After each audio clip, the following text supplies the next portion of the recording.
14,450 crore skilling ecosystem. और इस report में जो जो बातें निकली कि लोग इसे खुलकर स्किल इंडिया स्कीम कह रहे हैं, पर सच्चाई है कि नौकरी छोड़ो, टैक्स का 14,450 करोड़ रुपए भी साफ हो गया। ट्रेनर ही जीरो तो ट्रेनिंग किसने दी? 44 लाख से ज्यादा लोग कुछ दर्जन ईमेल्स पर, यानी कितना बड़ा फर्जीवाड़ा। 6,759 कैंडिडेट ने एक ही मोबाइल नंबर यूज किया। आपने 2020 में ट्रेनिंग की, सर्टिफिकेट 2023-24 में आया, तो नौकरी कौन देगा? कि ऐसे स्कीम में जवाबदेही किसकी है? 14,450 करोड़। जी हाँ, आपने सही सुना है, 14,450 करोड़ रुपए के आसपास का एक पूरा स्किलिंग इकोसिस्टम, वो भी आपके बच्चों को नौकरी दिलाने के नाम पर। यही वो रकम है जिसके पैमाने पर देश में स्किल इंडिया जैसे मिशन चले।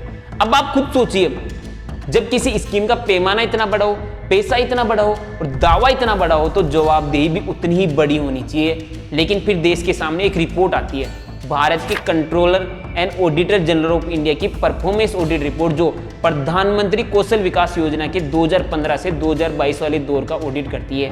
और ये रिपोर्ट 18 दिसंबर 2025 को संसद में रखी गई। और इस रिपोर्ट में जो जो बातें निकली वो इतनी भारी है कि लोग इसे खुलकर स्किल इंडिया स्कीम कह रहे हैं। क्योंकि कहानी सिर्फ कमजोरी की नहीं, सिस्टम के अंदर ऐसे लूप होल की है जहां से पूरा स्कीम हुआ है। 2 करोड़ नौकरियां 8 साल, ये बात आप भूले नहीं होंगे। और इसी कारण ऐसे स्कीम पर कभी आपकी नजर नहीं जाएगी, क्योंकि आपको लगता है कि आपके बच्चों को जल्द ही नौकरी मिलेगी। पर सच्चाई है कि नौकरी छोड़ो, टैक्स का 14,450 करोड़ रुपए भी साफ हो गया। क्योंकि सीएजी की रिपोर्ट के मुताबिक प्रधानमंत्री कौशल विकास योजना की 3 फेज यानी 2015 से 2022 में लगभग 14,450 करोड़ रुपए का आउटले और 1.32 करोड़ कैंडिडेट को सर्टिफाइड करने जैसा ज्वाइंट गोल बनाया गया था। रिपोर्ट की बिग पिक्चर आंकड़ों में यह भी आता है कि इस बड़े आउटले में से 10,194 करोड़ के आसपास के खर्च के डेटा पर ऑडिट ने जांच की।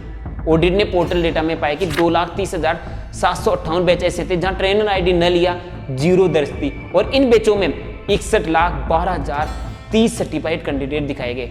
अब आप खुद पूछिए, ट्रेनर ही जीरो तो ट्रेनिंग किसने दी? और यहीं से स्कीम की भाषा पैदा होती है। क्योंकि अगर सिस्टम में बेसिक पहचान ही गायब है तो जवाबदेही किसकी होगी?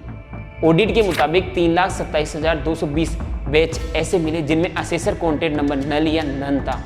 उन बैचों में 93,1810 कैंडिडेट सर्टिफाइड दिखे। मतलब असेसमेंट करने वाले की पहचान ही न, लेकिन सर्टिफिकेट डन। अब बताइए, स्किलिंग या कागजी प्रोडक्शन लाइन?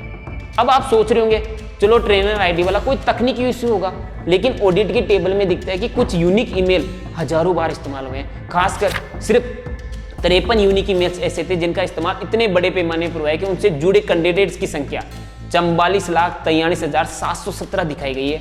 आप समझ रहे हैं, 44 लाख से ज्यादा लोग कुछ दर्जन ईमेल्स पर, यानी कितना बड़ा फर्जीवाड़ा। रिपोर्ट में यह भी आता है कि एक ही यूनिक मोबाइल नंबर हजारों कैंडिडेट के लिए इस्तेमाल हुआ है। एक केस में 6,759 कैंडिडेट ने एक ही मोबाइल नंबर यूज किया है। अब आप कहेंगे ये तो डेटा है, पैसे के बारे में बताओ, तो ध्यान से सुनो। रिपोर्ट में साफ साफ कहा गया है कि एक ही अकाउंट नंबर कई कैंडिडेट से जुड़ा हुआ है। एक कैटेगरी में तो एक अकाउंट 2,106 कैंडिडेट से जुड़ा हुआ था। यहां तक कि कुछ अकाउंट नंबर सिंगल डिजिट के थे, तो कुछ अकाउंट नंबर 1111 या 123456 लिखा हुआ था। और ये डेटा और ज्यादा सटीक तब होता है जब रिपोर्ट में ये पता चलता है कि जब बायोमेट्रिक अटेंडेंस शुरू की गई तो 87% बैच की बायोमेट्रिक अटेंडेंस सही नहीं पाई गई, यानी केवल 13% बैच ही सही थे। पर उन 13% का हाल देखिए।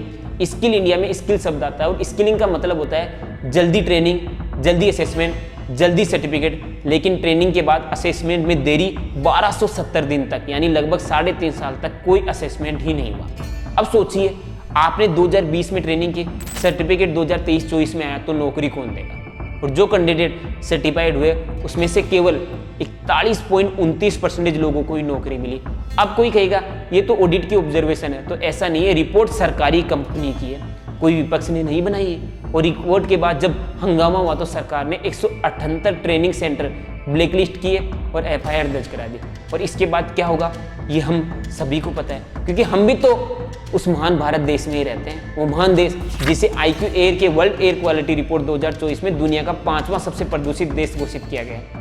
करप्शन की बात की जाए तो ट्रांसपेरेंसी करप्शन के CPI 2024 में भारत 180 देशों में 96वें नंबर पे आता है। और मीडिया के बारे में तो कुछ नहीं बोलूंगा, क्योंकि उसकी हालत तो आप जानते ही हैं। ऐसे में जरूरी हो जाता है कि हम सवाल पूछे कि ऐसे स्कीम में जवाबदेही किसकी है, क्योंकि 14,450 करोड़ रुपए की स्कीम में लूप होल होना छोटी बात नहीं है। और संसद में एफआईआर का रिकॉर्ड भी बताता है कि समस्या इक्का दुक्का नहीं थी। तो अब सीधे सवाल है जो आपको भी पूछने चाहिए, जिन बैचों में ट्रेनर जीरो, वहां ट्रेनिंग की जवाबदेही किसकी थी और इसके लिए कौन जेल जाएगा? 44 लाख कैंडिडेट जैसी एंट्री किस निगरानी में हुई? क्या इतने बड़े सिस्टम में एक डुप्लीकेट चेकर नहीं लग सकता था?